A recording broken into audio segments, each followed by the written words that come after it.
umwe mu basirikare bakomeye ingabo zigeze kugira mu gisirikare cy'u Rwanda.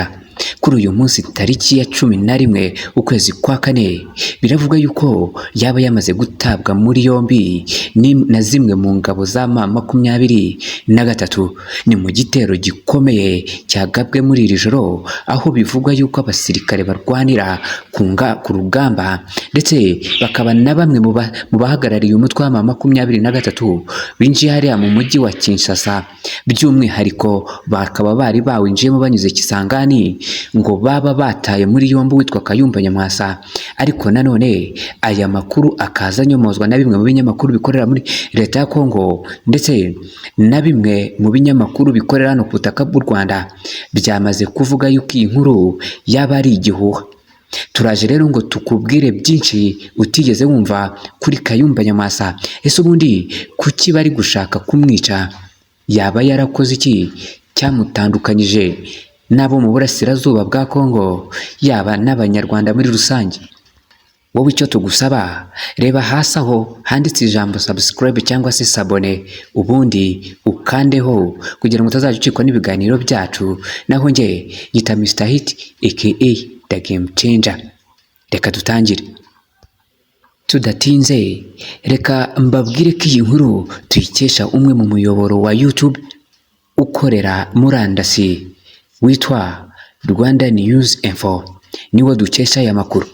Ariko mbere yuko dukomeza, ndagira ngo mbanze nkumvishe amwe mu magambo bagiye bagarukaho ubwo bavugaga ko Kayumba Nyamwasa yaba yatawe muri yombi.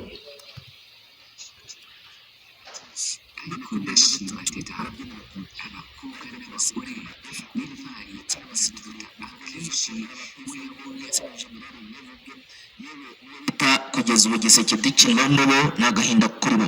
Kubera iki?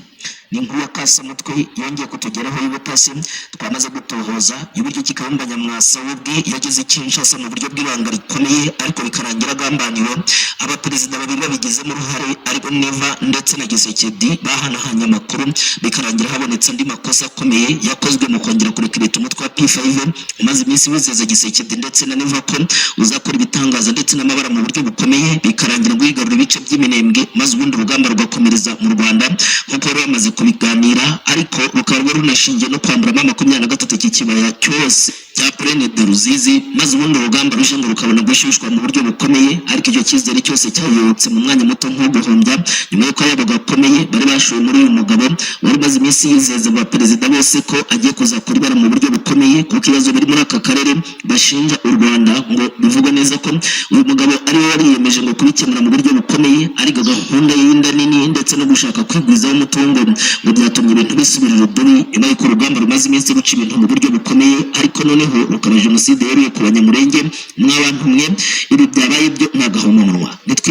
Mwese murabyumva, uwitwa Kayumba Nyamwasa nubwo bitaremezwa koko yaba yatawe muri yombi, ntabwo kuri ubu bimeze neza.